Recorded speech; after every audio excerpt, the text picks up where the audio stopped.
दोस्तों, राम राम। मैं बहुत दिन के बाद आप लोग के बीच में जुड़ रहा हूँ और यह वीडियो मैं खास करके इसलिए डाल रहा हूँ आप लोगों के बीच में कि इससे कुछ सीख मिल सके। मैं उन अभिभावकों को प्रेरित करना चाह रहा हूँ, प्रेरणा दे रहा हूँ कि जो अपने छोटे बच्चे को पढ़ाना चाह रहे हैं और पढ़ा भी रहे हैं, अच्छी बात है। पढ़ाई का महत्व हर जगह है, पढ़ाना कोई बुरी बात नहीं है, बहुत अच्छी बात है।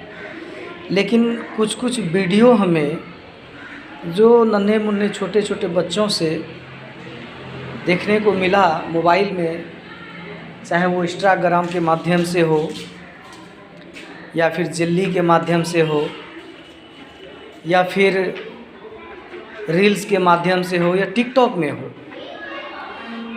तो वीडियो सुनने में थोड़ा रोमांस लगता है, मनोरंजन लगता है, अच्छा लगता है।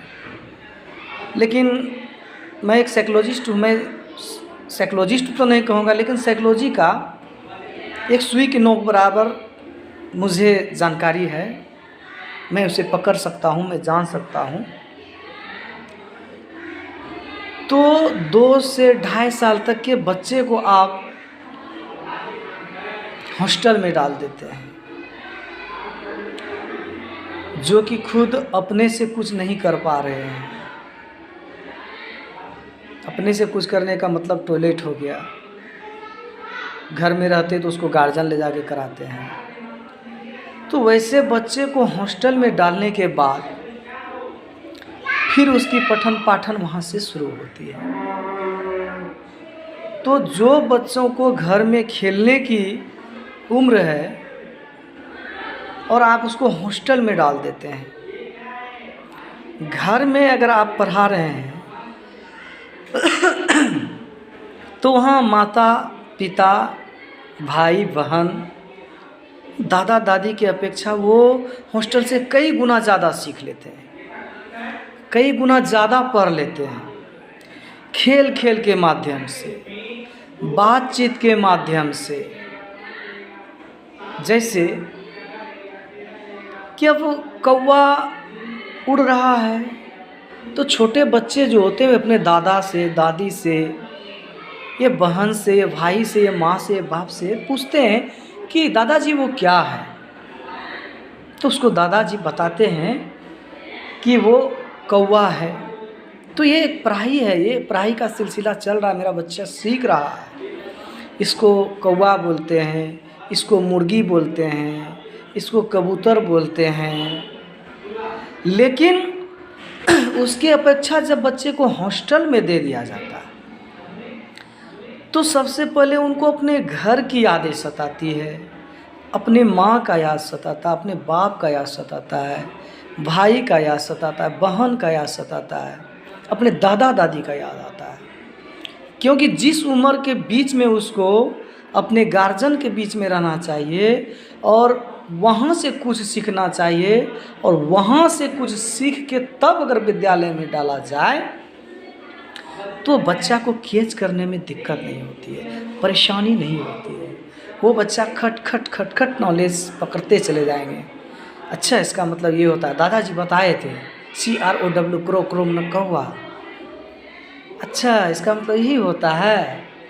लेकिन आप अपने बच्चों को उनके भविष्य के लिए, उनको ज्ञान देने के लिए अपनों से दूर कर देते हैं बहुत ही कम उम्र में। महज 2 से 3 साल बड़े बड़े शहर के बच्चों को मैं देखता हूँ, जो वीडियो में मुझे देखने के लिए मिलता है।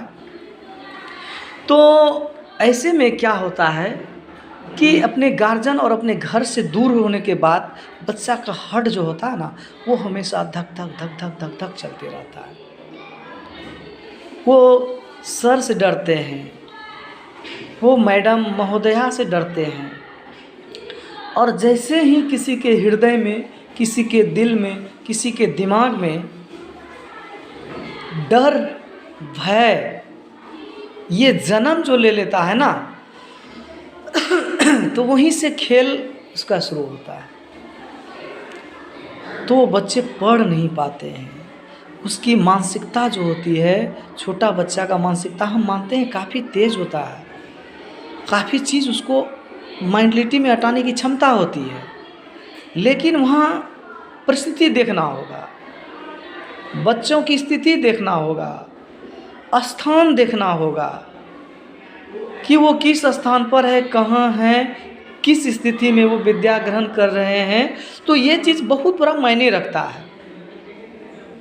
तो स्थान का जैसे मैं फॉर एग्जांपल देता हूँ, मंदिर ले लिया जाए, भला उसमें मूर्त रहे चाहे नहीं रहे, किसी भगवान का प्रतिमा रहे या अथवा नहीं रहे, अगर वो मंदिर है तो वहाँ सर टेका चले जाता है, सर झुक जाता है। कहीं बहुत अच्छी जगह है, बहुत अच्छी जगह, रमणीय जगह, मनोरंजन जगह, लेकिन वहाँ सर नहीं झुकता है। तो ये स्थान स्थिति, तो बच्चे वहाँ किस स्थिति में थे, यहाँ माता पिता के साथ में थे, अपने गार्जियन के साथ में थे, अपने सदस्य के साथ में थे, तो उसका लिविंग, उसका जीने का तरीका जो था, उससे बात करने का तरीका जो था, वो उसका सामान्य था, निर्भय था, अभय था। हाँ, जैसे ही स्थान परिवर्तन होने के बाद उसकी स्थिति क्या होता है, डिफरेंस हो जाता है, अलग हो जाता है, चेंज हो जाता है, बदलाव आ जाता है। इसलिए कि वो अपने गार्जियन से दूर हैं और एक अजनबी के सामने हैं। तो जैसे ही बच्चा को भय घुसता है तो बच्चे क्या करते हैं, डर जाते हैं, वो पढ़ नहीं पाते हैं। ठीक, अब जो शिक्षकों के माध्यम से हो या गुरुजी महोदया के माध्यम से हो, जो हॉस्टल में पढ़ाते हैं, चाहे प्राइवेट सेक्टर हो या जो भी हो, तो बच्चों को पढ़ाने की एक गतिविधि होती है, एक उसकी एक्टिविटीज़ होती है कि बच्चे को कैसे पढ़ाया जाए, बच्चा कैसे पढ़ेंगे। मैं अक्सर ये वीडियो देखता हूँ तो मुझे काफ़ी हृदय से तकलीफ महसूस होती है कि एक छोटा सा बच्चा, इसको इतना प्रेशर के साथ, इसको इतना दबाव के साथ टास्क नहीं देना चाहिए। बच्चों को जब भी टास्क दिया जाए या फिर उनसे कुछ बुलवाया जाए तो छोटी छोटी वस्तुओं से, छोटी छोटी चीज़ों से, छोटी छोटी टास्कों से, और प्रत्येक टास्क को वो जैसे ही सुनाता है तो उसको शाबाशी दिया जाए। जैसे बच्चे शाबाशी दीजिएगा तो उसका हार्ट क्या होता है, उदार चरित्र नाम, उसका हृदय प्रफुल्लित हो जाता है खुशी के मारे कि मुझे जो मैडम पढ़ाया, मुझे जो गुरुजी पढ़ाए, तो शायद मैं गुरुजी को सही बता दिया, मैं सही बता, तो उससे उसको पढ़ने की और क्षमता बढ़ती है, उसका जिज्ञासा और होता है कि मैं और पढूं और आगे बढ़ूं और मैडम को बार बार याद करके सुनाऊं या सर को मैं बार बार याद करके सुनाऊं, ताकि मेरे पीठ पर गुरुजी का हमेशा हाथ थपथपाता रहेगा। लेकिन यहाँ होता क्या है कि बच्चों को एकाएक इतना बोझ दे दी जाती है कि उन बच्चे जो होते हैं कि वो टास्क के बोझ में इतने दबे चले जाते हैं, हिंदी के अलग, अंग्रेजी के अलग, गणित के अलग, संस्कृत के अलग, विज्ञान के अलग, ये तरह तरह के टास्कों में उलझ जाता है। तो इसीलिए मैं सभी अभिभावकों से गुजारिश करूंगा कि खास करके 2-3 साल बच्चे को अभी हॉस्टल में ना डालें, उसको अपने बीच में रह के पढ़ाएं, अपने माता पिता दादा दादी के बीच में रह के पढ़ाएं, ताकि बच्चे जो होते हैं वो अच्छा से पढ़ सके, उसको कुछ समझ आए, उसको कुछ ज्ञान आए। उसके बाद उसको हॉस्टल में डालिए, वो देखिए आगे ज़रूर बढ़ेगा। मैं जो वीडियो देखता हूँ, कोई कोई बच्चे को उसको मारा जाता है, उसको पीटा जाता है, फटकारा जाता है, तो बच्चे की मानसिकता जो होती है, हट जो होता है, वो और कमज़ोर हो जाता है, वो डरने लगते हैं। तो इसीलिए उनकी पढ़ाई जो होता है सिलसिला क्या हो जाता है, एक बोझ के जैसा उस पर हावी होते चले जाता है। तो इसीलिए मैं प्रार्थना करता हूँ और मैं उन मैडम और महोदया से भी प्रार्थना करता हूँ, गुरु जी से भी प्रार्थना करता हूँ। ये मैं आदेश नहीं कर सकता हूँ आपको, क्योंकि मुझ में आदेश करने की क्षमता नहीं है, हिम्मत नहीं है कि आप ऐसे पढ़ाइए, आप ऐसे कीजिए, आप वैसे कीजिए। मैं आपका प्रिंसिपल नहीं हूँ, लेकिन एक बच्चों की जो भावनात्मक को देखता हूँ मोबाइल के माध्यम से, टिकटॉक के माध्यम से, जिल्ली के माध्यम से, बच्चे काफ़ी प्रेशर में है, बच्चा काफ़ी डिप्रेशन में है, उनको रटाया जाता है, उनको पढ़ाया जाता है, उनको पीटा जाता है, उसको मारा जाता है। तो ऐसे नहीं होना चाहिए।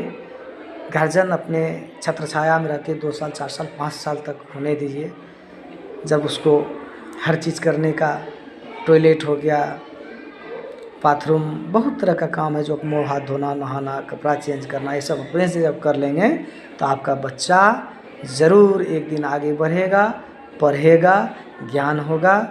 अगर ये वीडियो मेरा अच्छा लगा, अगर प्रेरणादायक है तो लाइक और कमेंट ज़रूर कीजिएगा। अगर नहीं आया तो हम लाइक और कमेंट से हमको मतलब नहीं है। अगर आपकी लाइक और कमेंट मिलता है तो हमें भी हृदय में प्रफुल्लित होगी कि नहीं, मेरी बात कोई सुन रहे, किसी को अच्छा लग रहा है।